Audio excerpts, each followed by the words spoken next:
Hello dear students, welcome to the lesson Linguodidactics. So today we will speak with you about methodological approaches. As we know, any language teachers, while designing their lesson plan and before conducting their lesson, they should decide their methodological approaches. They should decide what methodological approaches to use during their lesson, and according to the approaches they have to use different kind of methods and techniques. So today we'll speak about methodological approaches in English language teaching. So let me introduce with the plan of our lesson.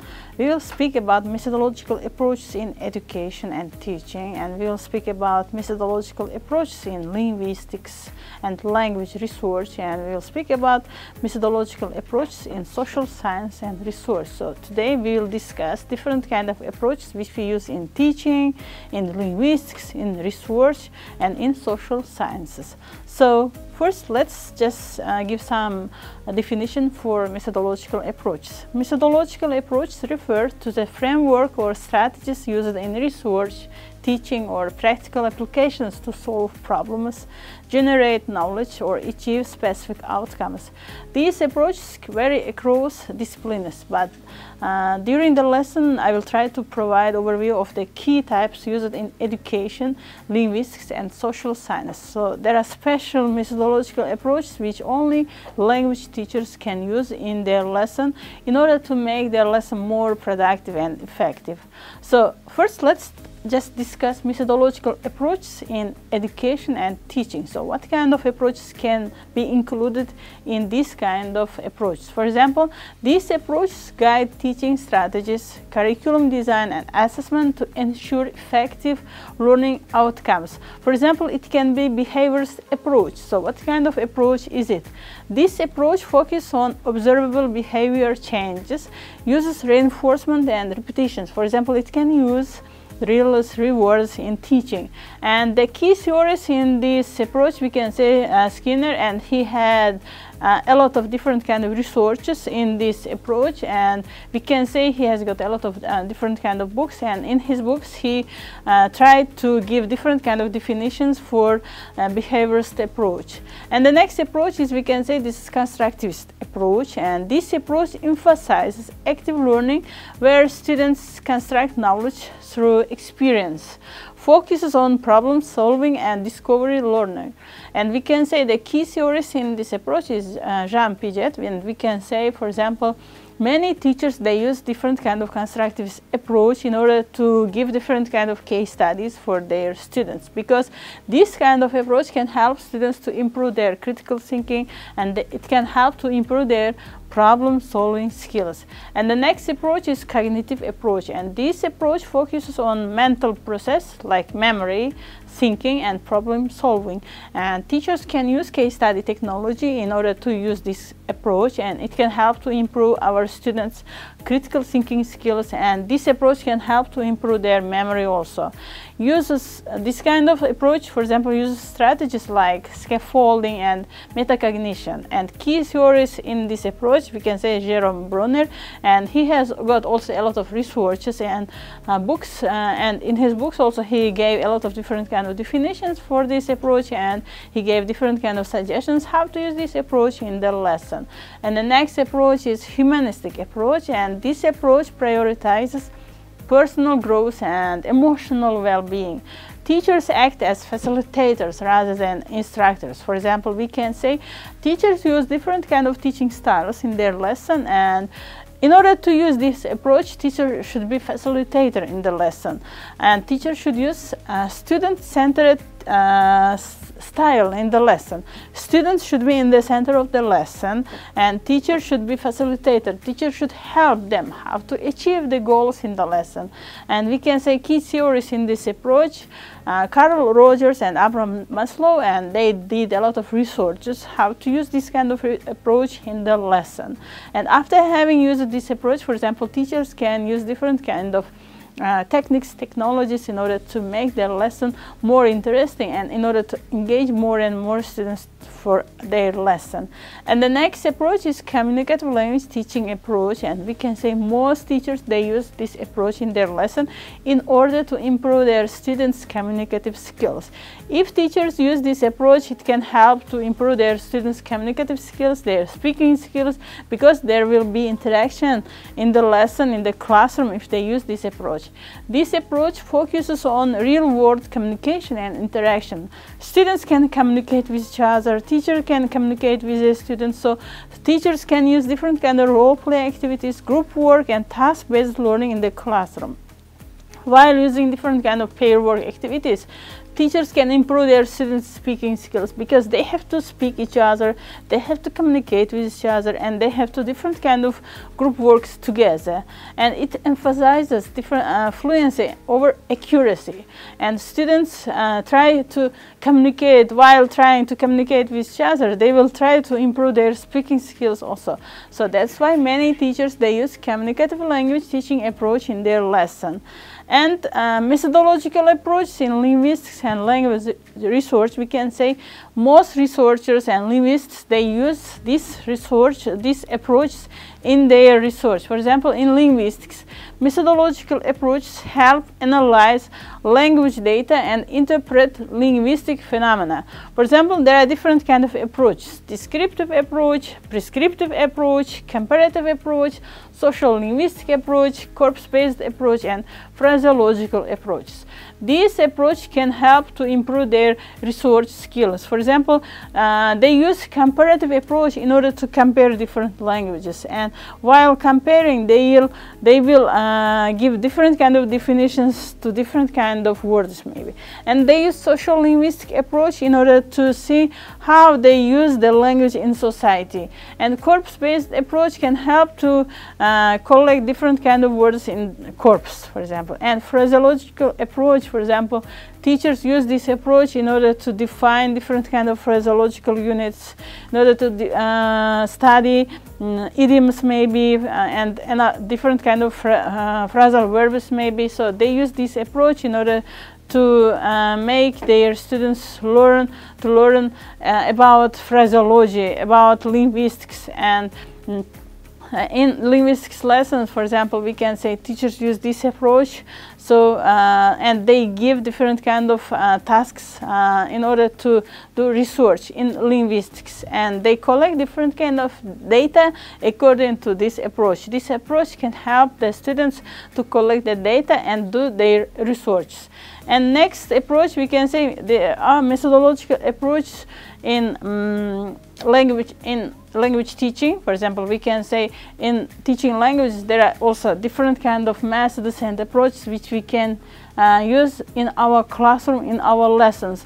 And mostly these kind of language teachers, they use these methods in order to make their lesson more productive and more effective. For example, the first method is grammar translation method. Only language teachers can use this method because grammar translation method can be available for only language teaching lessons and in language lessons, for example, we can say. And this method focuses just to master grammar rules and vocabulary. It focuses only on learning grammar rules and learning vocabulary. And key features, we can say just translation of sentences between the target language and native language. For example, students can translate from English into Uzbek or from Uzbek into English, and they have to memorize different kind of vocabulary and grammar rules. They have to learn them. They have to use them in their speech, in for example in their vocabulary maybe. And grammar translation method, also another name is just traditional method, because we know it is a bit old method. For example, just many years ago teachers had to use this method in their language lessons, and we can say disadvantages of using this method. doesn't help students to improve their speaking skills, because they just only learn by heart new words, and they just only learn by heart grammar rules, and through this way we cannot improve our students' speaking skills. And it can be suitable for academic or literary study of a language, but limited in promoting speaking skills. As we have said, for example, it cannot help to improve students' speaking skills. So, for example, we can say translating a poem from English to Uzbek to understand grammar structure. It can be very available, it can be very suitable, and they can translate one thing from English to Uzbek, or from Uzbek into English, but it cannot help to improve their communicative skills. So that's why then teachers have to use direct method in their lesson. So direct method, we can say it focuses on communicative use of the language without translation. For example, students, they don't need to translate anything if they use direct method. It can help to improve their speaking skills. And we can say it's just exclusive use of the target language in the classroom. Emphasizes on speaking and listening skills through dialogues and real-life scenarios. We can say, for example, they can improve their listening skills, they can improve their speaking skills, and they have to use the target language, for example. And it can help to develop their oral proficiency, but may overlook grammar in depth, for example. And for example, as an example, we can say role-playing conversation at a restaurant, or to practice vocabulary and phrases. It can be very available and it can be very suitable. Different kind of role-play games, different kind of work group games maybe, or any kind of such kind of communicative games can help to improve their speaking skills. So that's why most teachers, they use direct method in order to improve their students' speaking skills. And another method is audio-lingual method, and it focuses formation of habits through repetition and realism. And key features for it, we can say it's intensive practice of dialogue and sentence patterns. And correct pronunciation and grammar are emphasized through mimicry and through memorization. And we can say students have to pronounce the words correctly when they use audiolingual method, and this method can help to improve students' listening skills. So teachers during the lesson, they have to use different kind of listening tasks, and then through these tasks teachers can improve their students' listening skills, and it can help to improve their listening and speaking skills. And repeating dialogue like "How are you?" or "I'm fine, thank you." These kind of examples can be suitable for audiolingual method, and we can say this is useful for beginners, and they can feel themselves very free when they use audiolingual method, because they have to speak during the lesson, they have to listen during the lesson, and they have got an opportunity of repetition. For example, they have to repeat the words, and they have to listen others maybe during the lesson. So that's why it can be very suitable for beginners using this audiolingual method. And we can say not only for beginners, because in order to improve our students' level, we have to use different kind of listening tasks during the lesson, and audiolingual method can be very suitable for any kind of level learners. And the next method is task-based language teaching method, and this method focuses on completion of meaningful tasks using the target language. And students engage in activities such as projects, presentations, or problem-solving tasks. So in order to use this method, teachers should give their students different kind of projects and presentations. So they will learn how to make projects, how to make presentations, and teachers can give different kind of case study tasks. And case study tasks can help students to improve their problem-solving skills, their critical thinking skills. And for example, teacher can divide the whole group into small groups, and for each group teacher can give different kind of tasks, and according to these tasks students have to make presentation, they have to make their own project, and while making their own project they have to communicate each other, and while communicating they can improve their speaking skills, their communicative skills. And tasks reflect real world challenges and communication. For example, it can help to improve their communicative skills, and while having different kind of challenges, they have to communicate each other, and it promotes practical language use and problem solving skills. For example, we can say planning a trip abroad, maybe including making a budget and itinerary using English. For example, they have to plan trip abroad together, and they have to think about their project, and they have to use English language. And while using this kind of method, so teachers can improve their students' communicative skills, their speaking skills, and their problem solving skills. And the next method is total physical response method, and this method focuses on language learning through physical actions. So in order to use this method, students have to move during the lesson, they have to act during the lesson, and they have to do different kind of physical actions during the lesson.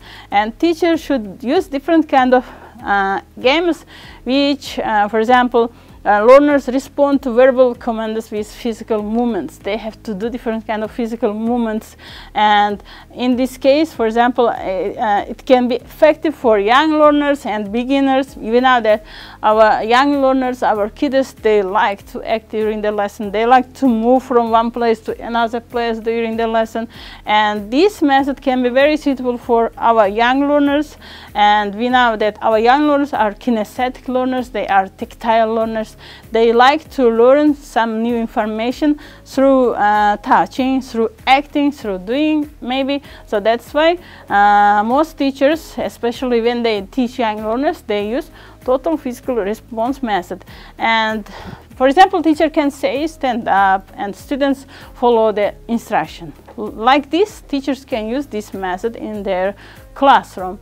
And we can say that there are a lot of different kind of colleges with different kind of specialization, and in the world there are such special colleges with specialization in linguistics, and they are situated in different countries. And in my slide I have included just only very famous linguistic schools. For example, in the US, Princeton University, Harvard University, Stanford University, we can say they have got specialty with linguistics. They have got linguistic schools. And in Brazil, University of São Paulo, Federal University of Minas, they have got linguistic schools. And India, Jawaharlal Nehru University and University of Delhi, they have got linguistic schools, and we can say they are famous ones which can do different kind of research in linguistics, and they have just published a lot of different kind of research articles. They have published a lot of linguistic books. So different kind of researchers, different kind of linguists, different kind of teachers from around the world, they use their books in their classroom, in their lessons. And in order to learn a foreign language, there are different kind of we can say suggestions which teachers offer for their students. For example, in order to learn a foreign language, students should set clear goals. If they are going to learn foreign language, it can be easier for them if they set clear goals for them in front of them, for example, and they should choose the right resources. We know that on the net there are a lot of different kind of resources for language learning, and just beginners, they should choose the right resource for them. If they are a beginner, they should choose the resource according to their level, according to their age. And in this case, for example, it can be easier for them to learn foreign language. And in order to learn a foreign language, students should establish a study routine for them. They should study according to their routine. They should set their goals, they should choose the right resources, and according to it, they should choose a study routine. And then they should focus on vocabulary and grammar. First, for beginners, we can say if they have got enough vocabulary, if they have got enough grammar, we can say if they know enough grammar rules, it can be easier for them to make up sentences, to have communication with others. And they should practice listening and speaking. Practicing listening and speaking can help to improve their speaking skills, their listening skills, because if they listen correctly, if they speak correctly, so there will be effective communication with others. And they should read and write regularly. For example, you know that, for example, reading a book can help to improve their reading skills, writing can help to improve their writing skills. So through this way, they can improve their language skills. So every day they should read English books, they should read different kind of English articles. Through this way, they can improve their reading skills. And they should carry out cultural immersion, and they should embrace mistakes and stay motivated. You know, for example, students, while speaking, they can be very shy because they have got such kind of idea that they can make a mistake in front of others if they speak in English language. So that's why they should embrace mistakes. They should not fear any kind of, for example, they shouldn't fear in front of others if they do any kind of mistake, because they will learn through mistakes. And they should be motivated, and teachers also should motivate their students to learn foreign language, because they should engage their students to the lesson. They should improve their interest to the lesson. So this way they can help their students to learn foreign languages. And we can say there are different kind of real-life applications of language learning. Just only through learning we cannot improve our language skills. In practice we can improve our language skills. For example, translation and tourism can help to improve language skills, because while translating we can improve our speaking skills, we can improve our communicative skills, we can improve our vocabulary skills. And tourism also can help to improve language skills, because when we speak with other foreign guests, we just try to express our ideas, we just try to use different kind of vocabulary, and tourism can help to improve language skills. And language teaching, for example, not only through learning, also through teaching, also we can improve our language skills. If we teach others, then we can improve our language skills, we can improve our grammar skills, we can improve our vocabulary skills. And academic research, if you do academic research in linguistics, then you can improve your language skills also. Journalism also can help to improve language learning, diplomacy, immigration services, and public relations. So these real-life applications can everybody to improve their language learning and to improve their language skills. And so I would like to give some recommendations for language learners, because you know that, for example, in order to improve our listening skills, in order to improve our speaking skills, we have to follow different kind of recommendations by others. And we can say, contrary to popular belief, and watching movies can help, also TV shows and listening to music in the target language can be beneficial when it comes to learning that language. And if you are going to learn English language, so you have to watch different kind of English movies, TV shows, and it helps your senses get used to it and offers a way to experience actual casual speech found in everyday situations. So you have to see different kind of everyday situations through different kind of movies, through different kind of TV shows. And then you have to listen to English music if you would like to improve your English language skills. And you should dedicate regular time each day or week to practice the language. Through practicing, we can improve our language skills. If we do a lot of practice in our free time, so it can help also to improve your language skills. And you should try to make language learning a part of your daily routine, whether it's through flashcards, maybe reading, maybe writing, or listening exercise maybe. So you should make your own daily routine, and according to your daily routine you should follow these kind of tasks. You should follow your daily routine, and through it you can improve your language skills. And most language teachers, while assessing their students, they use different kind of requirements. So in my presentation I just gave one example of assessing our students. We usually assess our students according to their language proficiency and according to their cultural awareness. So, and we can put them marks like excellent, good, basic, maybe limited, according to their knowledge. And according to their knowledge we can put them marks. For example, if their language proficiency is accurate, fluent, and articulate language use, we can put them excellent mark, and we can say his level is excellent and his knowledge is excellent. If his knowledge is good, we can say that he can use effective communication. He or she has got effective communication with minor errors. it is for language proficiency. And for cultural awareness, for example, if students have got deep understanding and he or she can integrate cultural communication, we can say he has got excellent knowledge in cultural awareness. And if students show awareness, attempts to integrate cultural elements, we can say he has got or she has got good knowledge in cultural awareness in this language. And for basic learners, we can say basic skills, we use frequent errors. This is for language proficiency. And for cultural awareness, for example, some awareness may misunderstanding cultural aspects. So this is for basic learners. And for limited learners, for example, limited learners struggle with basic skills. They have significant errors, we can say. This is for language proficiency. And for cultural awareness, lacks awareness, misunderstanding cultural references, we can say. And they are limited learners. This is just only requirements for assessing our students according to their language proficiency and cultural awareness in English language. And I would like to give some conclusion for my presentation, for my lesson. So we know that languages have the power to bridge gaps, foster connections, and open doors to new worlds. And we can say languages can help all people in the world to communicate in each other, and they have to be aware of different kind of cultural awareness if they know English language, for example, because while teaching the language, teachers have to teach culture of that language also, of that country also.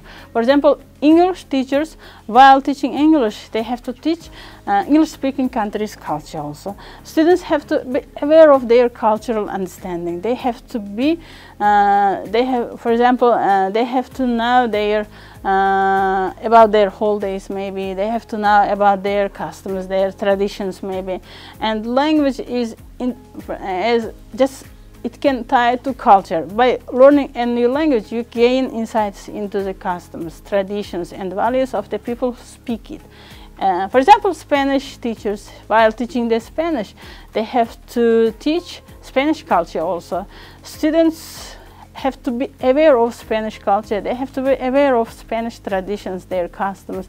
And languages provide access to a very array of literature, poetry, and artistic expressions beyond this country. For example, while teaching the language, we have to teach the literature also. We have to teach them poetry also.